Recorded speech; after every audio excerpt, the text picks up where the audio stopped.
আসসালামু আলাইকুম বন্ধুরা, সবাই কেমন আছেন? আশা করি ভালো আছেন। তো বন্ধুরা দেখুন, আজকে আমার এই বেলকনি থেকে এই শাকগুলো আমি তুললাম, শাকগুলো হারভেস্ট করলাম।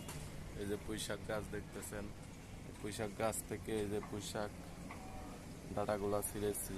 আর এই যে কুমড়া, যে শাকগুলা দেখতেছেন, কুমড়ার পাতা, এই যে কুমড়া গাছ, এটা থেকে ছিঁড়েছি।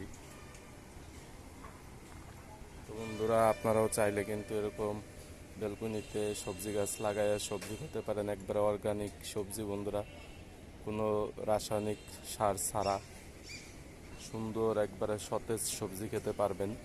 এই যে দেখুন বন্ধুরা, যে লাউ গাছও কিন্তু লাগাইছিলাম, এই যে লাউ গাছ, দুইটা লাউ গাছ আছে, দুই তিনটা লাউ গাছ বড় হয়েছে। আর বন্ধুরা, এখানে কিন্তু কুমড়া শাকও আছে, আবার লাউ শাকও আছে দুই একটা, আমি আপনাদেরকে দেখাচ্ছি। দেখতে পাচ্ছেন এই যে এটা হলো লাউ শাক, আর এগুলো হলো কুমড়া শাক। এটা কুমড়া শাক দেখতে পাচ্ছেন।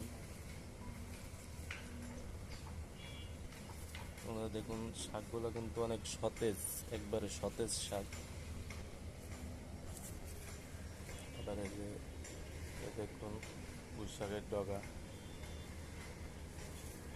পুঁই শাকের ডগা দেখতে পাচ্ছেন। তো বন্ধুরা, আর কয়েকদিন পরে আমি কিন্তু এই যে করলা দেখতে পাচ্ছেন, এই যে করলা কিন্তু ছিঁড়বো।